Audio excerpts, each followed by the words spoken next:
হিতোপদেশ 6 অধ্যায়ৰ 6 পদ। হে এলেহুৱা পৰুৱাৰ ওচৰলৈ যোৱা, সিহঁতৰ কাৰ্য দেখি জ্ঞানী হোৱা। সিহঁতৰ অধিপতি, কাৰ্যাধ্যক্ষ বা শাসনকৰ্তা নথকাতো সিহঁতে জহকালত সিবিলাকৰ খোৱা বস্তু গোটায় আৰু শস্য দোৱাৰ সময়ত আহাৰ চপায়। আজি কেইটামান বিশেষ কথা মই খৰখেদাকৈ আপোনালোকক ক'ম। সৰ্বপ্ৰথমে পৰুৱাবিলাকৰ পৰা আমি কি শিকিব লাগে জানেনে?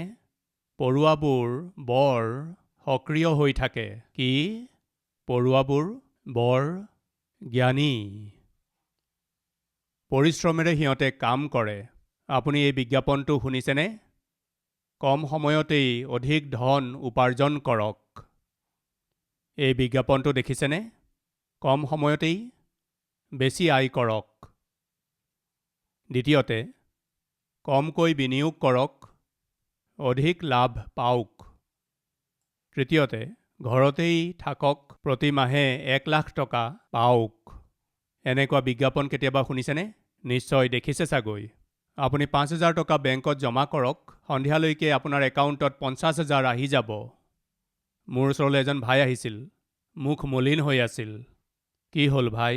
শুনক ব্ৰাদাৰ, এটা মেছেজ আহিছিল। কি মেছেজ আহিছিল? 5,000 টকা এই একাউণ্টত সোনকালে জমা কৰক, আপুনি লটাৰী পাইছে। আপোনাৰ ফোন নম্বৰ বচা হৈছে। কিয় বচা হৈছে জানেনে? 50 লাখ টকা আপুনি শীঘ্ৰে পাবলগীয়া আছে। আপোনাৰ ফোন নম্বৰ ছিলেক্ট কৰা হৈছে। এইদৰে এটা মেছেজ অহাত তেওঁ বৰ উৎসাহিত হৈ মনতে ভাবিবলৈ ধৰিলে, 50 লাখ, লাকি ড্ৰ মোৰ নামত লাগিছে এই বুলি ভাবিলে আৰু তাৰ পাছত তলত পঢ়িলে কি লিখা আছিল? এই ধনখিনি পাবলৈ আপুনি লগে লগে 5,000 টকা জমা কৰি নিজৰ নাম পঞ্জীয়ন কৰক। তেওঁ লগে লগে গৈ 5,000 টকা বেংকত জমা কৰি দিলে। আকৌ মেছেজ দিলে, 5,000 টকা আপুনি জমা কৰিলে সেইকাৰণে ধন্যবাদ। আপোনাৰ ৰিকুৱেষ্ট প্ৰচেছ হৈ আছে। 50 লাখ টকা আমি আপোনাৰ বেংকৰ একাউণ্টত জমা কৰি আছোঁ। আপুনি সেই টকা উলিয়াবলৈ হ'লে 35,000 লগে লগে জমা কৰক। বৰ ভাল কথা, 50 লাখ পাইছে যদি 35,000 জমা কৰিলে কিনো বেয়া কথা। খৰখেদাকৈ গৈ বেংকত 35,000 জমা কৰি দিলে। 35,000 আপুনি জমা কৰি দিলে। 50 লাখ টকা আপোনাৰ একাউণ্টত সোনকালে আহিবলৈ আছে। ট্ৰেন্সফাৰ ফিজ বাকী আছে, 75,000 জমা কৰক। অহো, ট্ৰেন্সফাৰ ফিজো থাকে। এই বুলি ভাবি 75,000 জমা কৰি দিলে। তেওঁ মোৰ ওচৰলৈ আহি, ব্ৰাদাৰ, 50 লাখ টকা মোৰ লাগিছে ব্ৰাদাৰ, লাগিছে। ভালদৰেই লাগি গ'ল। এতিয়া কি হ'ল? প্ৰথমে 5,000 কওঁতে মই জমা কৰি দিলোঁ। তাৰ পাছত 35,000 কওঁতে তাকো জমা কৰি দিলোঁ। তাৰ পাছত 75,000 কওঁতে তাকো জমা কৰি দিলোঁ। 50 লাখ পাবলৈ আছে নহয় ব্ৰাদাৰ। এয়া কিমান ব্ৰাদাৰ ভাবিছে? ঠিক আছে, এতিয়ালৈকে কিমান জমা কৰিলা? 3.5 লাখ টকা জমা কৰিলোঁ ব্ৰাদাৰ। জমা কৰি থাকা। কেনেকুৱা মূৰ্খতা এয়া। এইদৰে কোনে কৰে জানেনে? কোনে কৰে কওকচোন? ক'লোঁ নহয় মই। কি? পৰিশ্ৰম কম কৰক, অধিক ধন পাওক। কম বিনিয়োগ কৰক, অধিক লাভ পাওক। ঘৰতেই বহি থাকক, প্ৰতি মাহে 1 লাখ টকা আয় কৰক। নতুনকৈ আৰু এটা আহিছে, কি জানেনে? ডায়েট একো কৰিব নালাগে, শৰীৰৰ চৰ্বি কমাব পাৰিব। আপুনি দেখিলে নহয়, ডায়েটিং নকৰাকৈয়েই শৰীৰৰ চৰ্বি কমাব পাৰে। আজি আমাৰ মাজত কোনোবা আছে নেকি যিয়ে শৰীৰৰ চৰ্বি কমাব বিচাৰে? কেতিয়াবা এনেকুৱা বিজ্ঞাপন দেখিছেনে? আপুনি ডায়েটিং কৰিবৰ প্ৰয়োজন নাই, বাছ বেটিং কৰি থাকক। তথাপিও 5 কেজি কম হৈ যাব, 10 কেজি কম হৈ যাব। এইদৰে ক'লে বিশ্বাস নকৰিব। পৰুৱাবোৰে এই বিজ্ঞাপনবিলাক নাজানে। প্ৰিয়সকল, পৰুৱাবিলাকে কেৱল এটা কথাহে জানে। এয়া কি? পৰিশ্ৰম কৰিব লাগে। আপুনি কেতিয়াবা পৰুৱাবিলাকক টাইম পাছ কৰা দেখিছেনে বাৰু? আড্ডা মাৰি বহি থকা আপুনি কেতিয়াবা দেখিছেনে? আপুনি যেতিয়াই পৰুৱাবিলাকক দেখে, সদায় পৰিশ্ৰম কৰি থকা অৱস্থাত দেখে। ক'ৰবালৈ গৈয়েই থাকে, ক'ৰবালৈ গৈয়েই থাকে, কিবা কৰিয়েই থাকে, কিবা কিবি লৈ গৈ থাকে। ইয়াৰ উপৰি সিহঁতক কেতিয়াবা শোৱা দেখিছেনে? আপুনি পৰুৱাবিলাকৰ বিষয়ে যদি চাই দেখিব, পৰুৱা 2 বছৰ যদি জীয়াই থাকে, 2 বছৰ সম্পূৰ্ণ পৰিশ্ৰম কৰে। পৰুৱা কেতিয়াও নুশুৱে। যদি শুৱে, একেবাৰে কম সময় শুৱে। আমাৰ মাজৰ বহুতেই পৰিশ্ৰম অকণো নকৰে। তেওঁলোকে কেতিয়া পৰিশ্ৰম কৰে জানেনে? আহাৰ মিলোৱাৰ সময়ত। কি? চব্জিখিনি মিলাব লাগে, ভাতখিনি মিলাব লাগে, ৰিম'ট কণ্ট্ৰলটো লৈ চেনেল বদলাই থাকিব লাগে, পৰিশ্ৰমেৰে বাথৰুমলৈ গৈ গা ধুব লাগে, এনেকুৱা পৰিশ্ৰমৰ বাহিৰে অন্য একো নকৰে। আছে নেকি আমাৰ মাজত এনেকুৱা এলেহুৱা মানুহ? 4টা কথা মই খৰখেদাকৈ ক'ম। পঢ়ুৱাবোৰে পৰিশ্ৰম কৰে, পঢ়ুৱাবোৰ কামত লাগি থাকে। বাইবেলে কৈছে কাম কৰা মানুহে অমূল্য বস্তু লাভ কৰে। পঢ়া শুনা কৰি থকা ছাত্ৰ ছাত্ৰী আছে যদি, আপুনি যদি এলেহুৱা নহয়, আপুনি পঢ়াত সক্ৰিয় হৈ থাকিব, স্কুল বা কলেজলৈ যোৱাৰ বিষয়ত আপুনি উৎসাহী হৈ থাকিব, ঘৰৰ কাম কৰাৰ সময়ত আপুনি সক্ৰিয় হৈ থাকিব, পৰীক্ষা দিয়াৰ প্ৰস্তুতিত আপুনি সক্ৰিয় হৈ থাকিব। তেনেকৈয়ে চাকৰি কৰাসকলে অনুগ্ৰহ কৰি শুনক, আপোনাৰ চাকৰিৰ স্থানত আপুনি সক্ৰিয় হৈ থাকক। ধৰক বহুতে কাম কৰি আছে, সেই সকলোৰে মাজত ওপৰৰ অধিকাৰীয়ে যদি কাৰোবাক কাম দিব লগা হয়, সেই কাম তেওঁ কাক দিব? সক্ৰিয় ব্যক্তিজনক নে এলেহুৱা ব্যক্তিজনক? কাক তেওঁ দায়িত্ব দিব? যিজন সক্ৰিয় তেওঁকহে দায়িত্ব দিব, কিয়নো সক্ৰিয় ব্যক্তিজনক দিলে তেওঁ নিশ্চয় কাম কৰিব, কিন্তু এলেহুৱাজনক দিলে তেওঁ নিশ্চয় সেই কাম সম্পূৰ্ণ নকৰিব। এলেহুৱা স্বভাৱৰ আৰু এটা চিন হৈছে আপুনি তেওঁক কিবা কাম কৰিবলৈ দিলে তেওঁ কাম নকৰিব। কিয় কৰা নাই বুলি সুধিলে তাৰ এটা অদ্ভুত কাৰণ তেওঁ ক'ব। অজুহাত দেখুৱাব, ছাৰ আপুনি কাম দিলে মই কৰিম বুলি ভাবিলোঁ, কিন্তু তেওঁক কৰিবলৈ দিয়া কামৰ বিষয়ে এটা সম্পূৰ্ণ নকৰাকৈ কৰিম বুলি ভাবিছিলোঁ, কিন্তু আৰম্ভ কৰিম বুলি ভাবিছিলোঁ, কিন্তু এই কিন্তু বুলি কৈ থকা লোকসকলে কামটো নষ্ট কৰি পেলায়। নাপাহৰিব, জীৱনত এই কথা মনত ৰাখিব, অজুহাত দেখুওৱা লোকসকল সফল হ'ব নোৱাৰে। যদি আপোনাক কৰিবলৈ দিয়া কামৰ বিষয়ে আপুনি কিবা অজুহাত দেখুৱাই, আপুনি জীৱনত ভবা বিষয়বোৰ লাভ কৰাটো কেতিয়াও সম্ভৱ নহ'ব। লাভ কৰা লোকসকলে কেতিয়াও অজুহাত নেদেখুৱায়, আৰু অজুহাত দেখুওৱা লোকসকলে লাভ কৰিব নোৱাৰিব। এলেহুৱা লোকসকলে সাধাৰণতে অজুহাত দেখুৱাই থাকে। পৰিশ্ৰমেৰে কাম কৰা লোকসকলে সাধাৰণতে লাভ কৰি থাকে। এতিয়া এই দুজনৰ মাজত আপুনি কোন কওক? লাভ কৰা লোক হয়নে? তেন্তে আপুনি সক্ৰিয় হৈ থাকিব, আপুনি পৰিশ্ৰম কৰিবলৈ ভাল পাব। নিজ ব্যৱসায়ত পৰিশ্ৰমী হোৱা লোকক তুমি দেখিছানে? হিতোপদেশ 22 অধ্যায়ৰ 29 নম্বৰ পদ। যি নিজ ব্যৱসায়ত পৰিশ্ৰমী, তাৰ মানে নিপুণ লোকক তুমি দেখিছানে? সেই লোক ৰজাবিলাকৰ আগত থিয় হ'ব। কাৰ সন্মুখত? ৰজাবিলাকৰ আগত থিয় হ'ব। ৰজাক কাক লাগে কওকচোন? নিপুণ লোকক লাগে। অধিকাৰীসকলে কাক বিচাৰে? নিপুণ লোকসকলক বিচাৰে। দানিয়েলৰ পুস্তক 1ম অধ্যায়, দানিয়েল পুস্তকৰ 1ম অধ্যায়ৰ 3য় পদ। ইজৰাইলৰ সন্তানবিলাকৰ মাজৰ, বিশেষকৈ ৰাজবংশৰ আৰু প্ৰধানবিলাকৰ মাজৰ, ঘূণ নথকা, সুন্দৰ, আটাই বিদ্যাত নিপুণ, বুদ্ধিত চোকা, জ্ঞানত পটু আৰু ৰাজগৃহত থিয় হ'বৰ যোগ্য গোটাদিয়েক ল'ৰা আনি ৰজাই এনেকুৱাবিলাকক বিচাৰিছিল। নবুকদনেছৰে ক'লে এনে লোক লাগে। কেনেকুৱা লোকক বিচাৰিছিল দেখিছেনে? কাক বিচাৰিছে? যিসকল ঘূণ নথকা, সুন্দৰ আৰু আটাই বিদ্যাত নিপুণ, জ্ঞানত পটু, বুদ্ধিত চোকা আৰু ৰাজগৃহত থিয় হ'বৰ যোগ্য হ'ব লাগে। তেনে লোকক আনি কলদীয়া শাস্ত্ৰ আৰু ভাষা শিকোৱা হওক। 6 নম্বৰ পদ। তেওঁলোকৰ মাজত জিহুদা বংশৰ দানিয়েল, হননিয়া, মিছায়েল আৰু অজৰিয়া আছিল। ৰজাই কেনেকুৱা লোকক বিচাৰিছিল? খাৱৈসকলক, সদায় কেৱল খাই থকা লোকক। আপুনি জানেনে? এই কথাষাৰ আপুনি কেতিয়াবা শুনিছেনে? এলেহুৱা লোকসকল সকলোতকৈ ব্যস্ত লোক। জানেনে আপুনি? এলেহুৱা লোকসকল বৰ ব্যস্ত হৈ থাকে। হয় প্ৰিয়সকল, কিহত?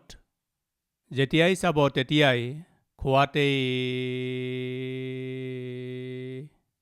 লাগি থাকে, নহয়নে? এলেহুৱাবিলাকক চাব, যেতিয়াই দেখিব খায়েই থাকে। নাইবা বেচেৰাবিলাকে বহুত পৰিশ্ৰম কৰি সদায় শুয়েই থাকে। নহ'লে যেতিয়াই দেখিব ৰিম'ট কণ্ট্ৰল হাতত লৈ টিভি চায়েই থাকে, নাইবা চেলফোনত ভিডিঅ' গেম খেলিয়েই থাকে। কিমান যে পৰিশ্ৰম কৰে, ভিডিঅ' গেম খেলিয়েই থাকে। নাইবা যেতিয়াই চাব কাণত ফোন লৈ কাৰোবাৰ সৈতে কথা পাতিয়েই থাকে। উপযোগী কাম এওঁলোকে একোৱেই নকৰে। কি কাৰণে? এলেহুৱা যে। এলেহুৱা লোকবিলাক কেতিয়াও পৰিশ্ৰমী নহয়। এওঁলোকক দিনত সপোন চাই থকা লোক বুলি কয়। কেৱল সপোনহে চাই থাকে। কি হ'ল বোপা, পৰীক্ষা আহিছে, নপঢ়া নেকি? কিমান সময় লাগিবনো দেউতা? এক টিলিকতেই হৈ যাব। চাই থাকক, মোৰ নাম যদি বাতৰি কাকতত আহি গ'ল তেন্তে শপত। কি কৈছে? এওঁলোকেহে কাম কৰে। কি কৰিব যদি বাতৰি কাকতত নাম দেখা নাপায়? যেতিয়া ৰিজাল্ট দিয়ে তেতিয়া খৰখেদাকৈ কম্পিউটাৰত গৈ চালে নম্বৰ নোলায়।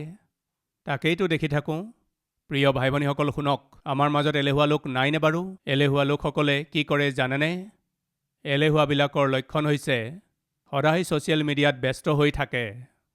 ছ'চিয়েল মিডিয়াত বেছি সময় কোনে কটায় জানেনে? এলেহুৱা লোকবিলাকে, যাৰ একো কাম নাথাকে। পঢ়া শুনা নহয়। পঢ়া শুনা হোৱা হ'লে তেওঁলোকে পৰিশ্ৰমেৰে পঢ়িলেহেঁতেন। তেওঁলোক কলেজলৈ যাব লাগে, ঘৰলৈ আহি হোমৱৰ্ক কৰিব লাগে, তাৰ পাছত প্ৰতিযোগিতামূলক পৰীক্ষাৰ বাবে যুগুত হ'ব লাগে। ছ'চিয়েল মিডিয়াৰ কাৰণে সময় ক'ত আছে টাইম ৱেষ্ট কৰিবলৈ? পৰিশ্ৰমেৰে চাকৰি কৰা সকললৈ চাওকচোন, তেওঁলোকে কাম কৰিব লাগে, পৰিশ্ৰমেৰে চাকৰি কৰিব লাগে। তেওঁলোকৰ দায়িত্ববোৰ তেওঁলোকে সম্পূৰ্ণ কৰিব লাগে। ঘৰলৈ অহাৰ পাছতো কেইবাবাৰো তেওঁলোকে ফোনত কামৰ বিষয়ে কথা পাতিব লাগে। ছ'চিয়েল মিডিয়াৰ কাৰণে তেওঁলোকৰ সময় ক'ত আছে চাটিং কৰিবৰ বাবে? প্ৰিয় ভাই ভনীসকল শুনিছেনে? আজি ছ'চিয়েল মিডিয়াত আপুনি বেছি সময় কটাই আছে নেকি? ইউটিউবত আপুনি বেছি সময় কটাই আছে নেকি? ফেচবুকত বেছি সময় কটাই আছে নেকি? টুইটাৰত বেছি সময় কটাই আছে নেকি? তেন্তে শুনক, আপুনি এলেহুৱা। আপোনাৰ কাম বন নাই, একো দায়িত্ব নাই। আপুনি পৰিশ্ৰম কৰা লোক নহয়। যেতিয়াই দেখিব social media, social media, social media, social media, সেইটো এটা চিন, আপোনাৰ এলেহুৱা স্বভাৱৰ এটা চিন। দ্বিতীয়তে, দেশ যোৱা নাই। এলেহুৱাবিলাকত থকা এটা লক্ষণ হৈছে দেশ যোৱা নাই। তাৰ মানে কি? কি হ'ল, পঢ়া নাই যে? নাজানো দেউতা, পঢ়িবলৈ মন যোৱা নাই। এলেহুৱাবিলাকত দেখিবলৈ পোৱা এটা লক্ষণ হৈছে মোৰ মন যোৱা নাই। কি হ'ল, আজি চাকৰিলৈ নাই যোৱা, জবলৈ নাযায়? নাজানো কিয় আজি চাকৰিলৈ যাবলৈ কি হ'ল, যাবলৈ মন যোৱা নাই। কাম কৰিবলৈ এওঁলোকৰ মন নাযায়। কিন্তু কাঁহী ভৰাই যদি দিয়া হয় তাক খালী কৰিবলৈ মন যায়। আছে নেকি আমাৰ মাজত ভাই ভনীসকল পঢ়িবলৈ মন যোৱা নাই? তেন্তে আপুনি এলেহুৱা। চাকৰি কৰিবলৈ মন যোৱা নাই? আপুনি এলেহুৱা। ঘৰৰ কাম, পাকঘৰৰ কাম কৰিবলৈ মন যোৱা নাই? আপুনি এলেহুৱা। আজি যিসকল লোকে নিজৰ দায়িত্ব পালন কৰিব পৰা নাই, নাজানো কিয় মোৰ অকণো পৰিশ্ৰম কৰিবলৈ মন যোৱা নাই, তেন্তে আপুনি এলেহুৱা। এওঁলোকৰ মন নাযায় কি কৰিবলৈ? কষ্ট কৰিবলৈ, পঢ়া শুনা কৰিবলৈ, পৰিশ্ৰম কৰিবলৈ, কাম কৰিবলৈ, পৰিয়ালটো গঢ়ি তুলিবলৈ মন নাযায়। এলেহুৱা স্বভাৱে পৰিশ্ৰম কৰিবলৈ নিদিয়ে। আজি আমাৰ মাজত কোনোবা আছে নেকি এলেহুৱা হৈ কষ্ট পোৱা লোক? অনুগ্ৰহ কৰি শুনক, কোনে উন্নতি কৰিব? কোনে সোণালী ভৱিষ্যত দেখিব? কোনে নিজৰ জীৱনত উত্তম স্থানলৈকে গৈ পাব? মন দি শুনিব। পঢ়ুৱাবিলাকে আমাক কি শিকাইছে? যিসকলে পৰিশ্ৰম কৰে, যিসকলে কষ্ট কৰে, তেওঁলোকে নিশ্চয় উন্নতি কৰিব। যিসকল সক্ৰিয়, যিসকল কৰ্মী, কিবা কাম এটা কৰিবলৈ হাতত ল'লে তাক সম্পূৰ্ণ কৰা লোকে নিশ্চয় উন্নতি কৰিব। পৰিচৰ্যাত মোৰ চাৰিওফালে শ শ লোক, হাজাৰ হাজাৰ লোক পৰিচৰ্যাত সহভাগী হয়। কাৰোবাক যদি মই কাম এটা কৰিবলৈ দিব লাগে তেন্তে কাক দিম জানেনে? পৰিশ্ৰম কৰা সকলকহে দিম। যিসকলে উৎসাহেৰে কাম কৰে তেওঁলোককহে দিম। কাৰণ বিশ্বাস আছে এওঁলোকক কাম দিলে নিশ্চয় কৰিব। এলেহুৱাবিলাকক কাম কৰিবলৈ দিলে তেওঁলোকে কাম সম্পূৰ্ণ নকৰে। এলেহুৱাসকলক কামেই দিয়ক বা পৰিচৰ্যাই দিয়ক, তেওঁলোকে উচিত মতে নকৰে, অৱহেলা কৰিব। এয়া এলেহুৱাবিলাকৰ লক্ষণ। কিছুমান মানুহক দেখিছোঁ তেওঁলোকক কাম কৰিবলৈ দিলে অৱহেলা কৰে। তেওঁলোকে কাম সম্পূৰ্ণ নকৰে, ফিনিছ নকৰে। তাৰ হাজাৰ হাজাৰ কাৰণ কয়। কিয় জানেনে? কাৰণ এলেহুৱাবিলাকত এই গুণটো পোৱা যায়। তেওঁলোকে অজুহাত দেখুৱায়। সক্ৰিয় লোকসকলৰ স্বভাৱটো হৈছে তেওঁলোকে লাভ কৰে। প্ৰিয় ভাই ভনীসকল, উৎসাহী লোকসকলৰ অপেক্ষা গোটেই জগতখনে কৰি আছে। পৰিশ্ৰম কৰা লোকসকলক আশীৰ্বাদ কৰিব লাগিব। এইদৰে ঈশ্বৰে সমস্ত মনেৰে বিচাৰে। গীতমালা 128ৰ 2 পদ। তুমি নিজ হাতৰ শ্ৰমৰ ফল ভোগ কৰিবা, পৰিশ্ৰমেৰে আয় কৰা। বুজি পাইছেনে? পৰিশ্ৰম নকৰাকৈ যিয়ে অৰ্জন কৰক সেয়া থিৰে নাথাকিব। আছে নেকি কোনোবা আমাৰ মাজত যিয়ে পৰিশ্ৰম নকৰাকৈ আয় কৰিব লাগে, কুটিল পথেৰে আয় কৰিব লাগে, সহজতেই পইচা দুগুণ কৰিব লাগে, এনেকুৱা ভাৱ যদি কাৰোবাৰ আছে, সেয়া মূৰ্খতা, সেয়া অজ্ঞানী কথা। তেনেকুৱা কেতিয়াও নকৰিব। বাইবেলে কৈছে নিশ্চয়ে 100% 100% পৰিশ্ৰমী লোকসকলে নিজৰ শ্ৰমৰ ফল ভোগ কৰিবলৈ পাব, নিশ্চয় ভোগ কৰিবলৈ পাব। তুমি সুখী হ'বা আৰু তোমাৰ মংগল হ'ব।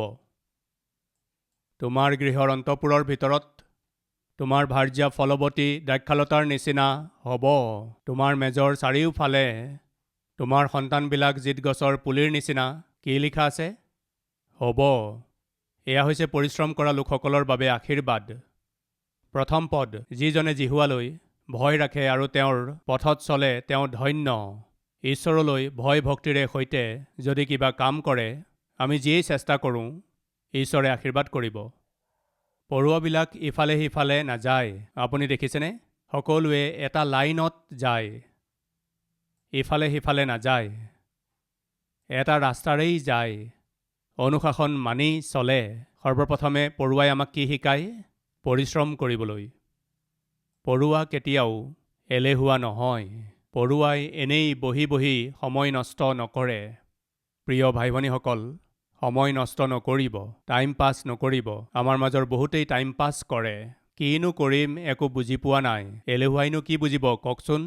কেতিয়াবা আপোনাক এনেকুৱা লাগিছে নেকি? কি কৰিম একো বুজি পোৱা নাই যদি কৈছে আপুনি এলেহুৱা, ইয়াৰ অৰ্থ আপোনাৰ ভোক লাগিছে, খাবলৈ মন গৈছে, তাৰ বাহিৰে আপুনি একো নাজানে। পৰিশ্ৰম কৰা লোকৰ সন্মুখত সদায় কাম থাকে। এলেহুৱাবিলাকে কোনো কাম দেখাই নাপায়। দ্বিতীয়তে, পৰুৱাই ঋতুবিলাক চিনি পায়। কি? পৰুৱাই ঋতুবিলাক জানে। ঋতুবিলাক যে আছে, গ্ৰীষ্ম ঋতু, বৰ্ষা ঋতু, ঋতুবিলাক যে আছে, চাওঁ আহকচোন। হিতোপদেশ 6 অধ্যায়ৰ 6 পদ। হে এলেহুৱা, পৰুৱাৰ ওচৰলৈ যোৱা, সিহঁতৰ কাৰ্য দেখি জ্ঞানী হোৱা। 8 নম্বৰ পদ। সিহঁতে জহকালত সিবিলাকৰ খোৱা বস্তু গোটায় আৰু শস্য দোৱাৰ সময়ত আহাৰ চপায়। পৰুৱাই কাল চিনি পায়। জহকাল সিহঁতৰ আহাৰ গোটোৱাৰ কাল।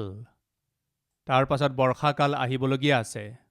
সেই সময়ত আহাৰ গোটাব নোৱাৰে, বৰষুণত বাহিৰ ওলাব নোৱাৰে, আহাৰ গোটাব নোৱাৰে। বিপদ সন্মুখত আছে, আকালৰ সময় আহিবলৈ আছে, কষ্টৰ কাল আহিবলৈ আছে। সেইকাৰণে এই পৰুৱাবিলাকে কি কৰে জানেনে? সিহঁতে যিমান পৰিশ্ৰম কৰিব পাৰে সিমান পৰিশ্ৰম জহকালত কৰি সিহঁতে আহাৰ গোটায়। ইয়াৰ অৰ্থ কি জানেনে? পৰুৱাবোৰে কাল বুজি পায়, ফলস্বৰূপে আগলৈ দৃষ্টি কৰি পৰিশ্ৰম কৰে। আজি আমাৰ মাজৰ বহুতৰেই আগলৈ চোৱাৰ শক্তি নাই। জহকালত সিহঁতে খোৱা বস্তু গোটাই, যিবোৰ আয় কৰিলে তাক খোৱাৰ অভ্যাস সিহঁতৰ নাই। খোৱা বস্তু যিমান সিহঁতে একগোট কৰে, সেইবোৰ বহি বহি খোৱাৰ অভ্যাস সিহঁতৰ নাই। সিহঁতে কি কৰে? খোৱা বস্তু সিহঁতে একগোট কৰে। বাৰিষা আহিবলগীয়া আছে। পৰিশ্ৰম কৰিবলৈ আমাৰ মন থাকিলেও পৰিশ্ৰম কৰিবলৈ অনুকূল বতৰ নাথাকিব। সেইকাৰণে সিহঁতে কি কৰে জানেনে? একগোট কৰে। খোৱা বস্তুবোৰ লুকুৱাই ৰাখে, সুৰক্ষাৰে ৰাখে, কাৰণ কষ্টৰ সময় আহিব। দূৰদৃষ্টি থকা জীৱন পৰুৱাই শিকায়, কিন্তু আমাৰ মাজৰ বহুতেই দূৰদৃষ্টি থকা লোক হয়নে বাৰু? এবাৰ ভাবকচোন।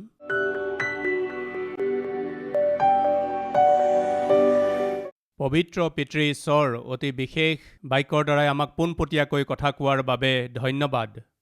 আমাত এলেহুৱা স্বভাৱ আছে, এয়া 100% সঁচা কথা।